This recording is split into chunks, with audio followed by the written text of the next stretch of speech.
Alright guys, today we're gonna talk about the Lensbabies. I have the whole collection here and it's quite old. It had its blast in 2011, I think. But we're gonna go out, take some pictures with one of the lenses at least, and I'm gonna use my old Nikon camera, which is really retro by now. This is how it works. You choose a lens that you like to use. In this case it's the 35. You choose a mount that you'd like to use for the purpose. You have different kind of mounts there. One is macro, one is like regular, and yeah, for different creative stuff. This one is pretty cool, and this can be angled in any direction you like to. It looks like a vacuum cleaner pipe. But I ain't gonna use that one. I'm gonna use this one. Because this one you can angle around, same thing as the one with the rubber on it, but this one is more settled. You can lock the ring in certain position, it's better. So you choose the socket you like to use or mount, you pop in your lens, check out where to go, it's there, and you just pop it in there, and then it's ready to take pictures with it. And you mount it on the camera. Cool.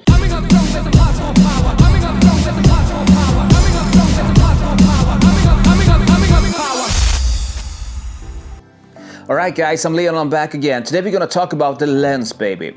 What is a Lensbaby? Lensbabies are really small lenses. I can show you. This is a small Lensbaby. This is the wide angle. I don't know how wide it is. It's say 0.042. So it's really wide, I guess. And this is their flagship. It's the 85. Sorry, it's an 80. It's called Edge 80. It's their flagship. It looks like a mini 80. It's really cute. And the system is built around those mounts, and you have several different kind of mounts. I'm going to show you the one I use today on my camera. This is like a straight one. They call cool names like Scout, and you have some I call Control Freak, and this is for macro. It looks like a vacuum cleaner pipe here, and you press it in and you do macros with it.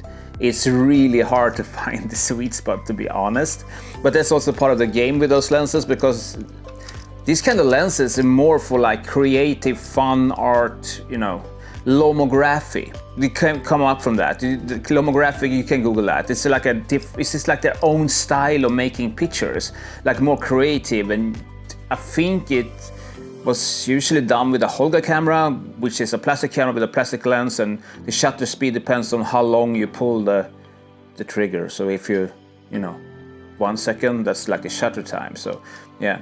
Pull and release, that's like the shutter time. So you couldn't set anything, and the focus was already set. So you actually, it was like snapshotting. This is kind of the same thing, but with more, you know, more options, I would say. Yeah, you have more options because you have different lenses. You have soft focus lenses. You have this like a regular lens, but nothing becomes regular. Well, with this 80, it is legit. It is, and it's sharp as well, and all that. So I guess for those like buying Lensbabies is boring. So why did I bought this one? Because it's small, and this was like I had a vision. I bought those lenses because I was a traveling photographer and I love street photo, and I wanted to have like more arty look on all those pictures, because it's so boring when everything is perfect. With those lenses, nothing is perfect, nothing at all. So if you see like a cover shot like this, is like a cute, super good, you know, I need to catch this one, and you do it with the Lensbaby and everything goes to the trash can because you can't use it. It's not that great for like having a nice photo. This is for art, mainly street photo art, I would say. If you find some cool graffiti or some corner or some, you know, crazy window or something like that, this is the lens you will use, because it makes everything more arty than it actually is. So this lens is for you guys who are looking for some tweaking. But you need to be aware of this, because when you're using this lens, everything will have exactly the same style. You can't change the effect. It's like you're using an app to your iPhone and you're taking this picture with some distortion in it, and you get the same distortion all over. That's Lensbaby. So for my example, I use this camera with this mount, which you can tweak around in 360 angle degree kind of, which is cool because you can, you know, tweak if you have something in middle of focus, you can tweak it to the right and you get everything distorted on the right side, and on the left side you get everything in focus. So that's pretty cool actually, but well, you don't want to have all the pictures looking exactly the same like that. So you could take it to the other side. But still, it's kind of the same and it's kind of boring. Therefore, it's better to use a lens that is like, you know, a legit lens, and then do everything else in Photoshop. But again, that's not Lomo. And Lomo, I mean, lomographic is more like captured by the moment, and that's what you do with this. And if you do it in Photoshop, it's not captured by the moment, it's, you know, fixed afterwards. So yeah, anyways, this camera, by the way, is awesome. It's a Nikon 5100, 5100 I think it's called. 100,020 frames I'm taking with this one. It should not last that long. 50,000 they say. Over 100,000 frames. That's awesome, and it's still running. It's still running, it's so cool. Enough with the Nikon, let's jump into the Lightroom and see my masterpieces with the baby lens. All right, see you there.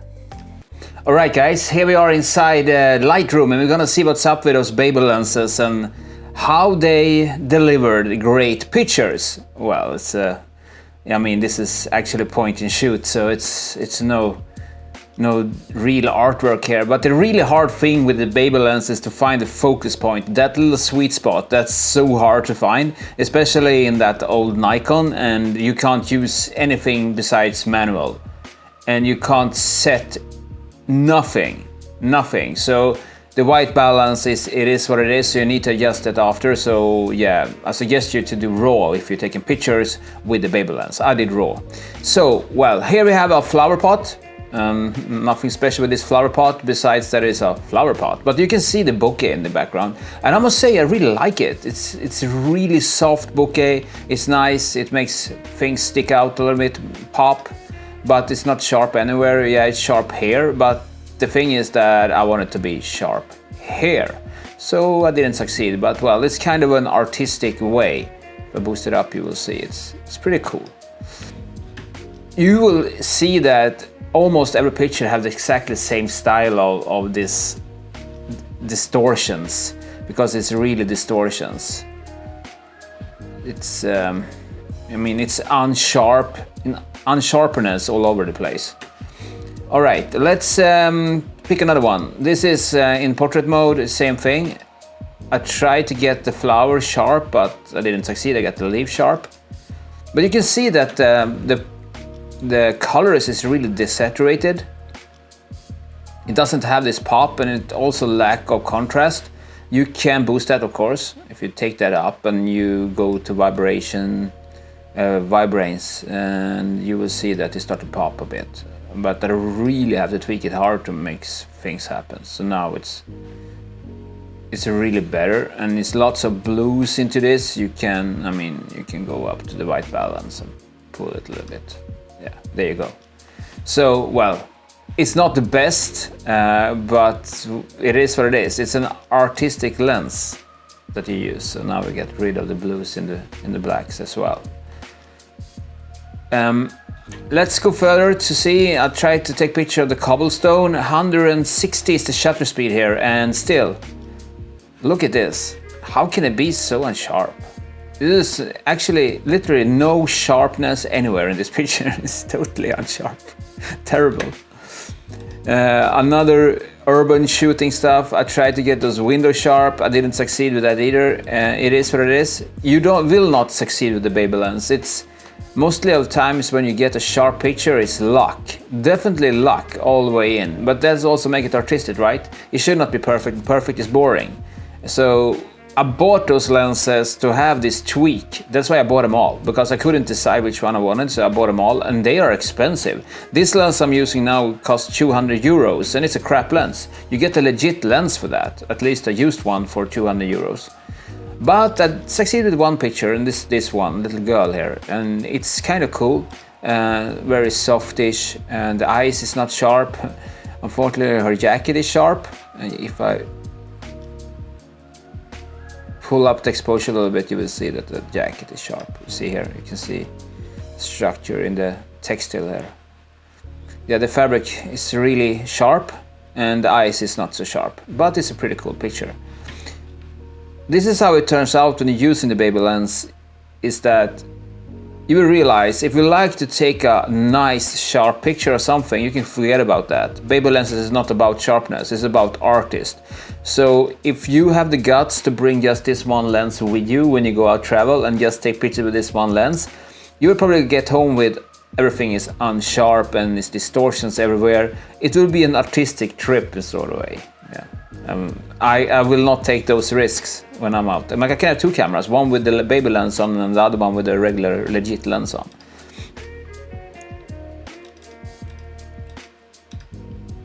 I think this one is the coolest one. The bouquet is really nice.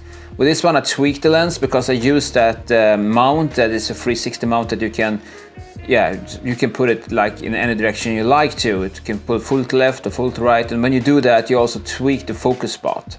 That's why you have this unsharpness to the left and it's really sharp on the right, because it's really sharp. When you set the sharpness, it is sharp, but it's more of luck.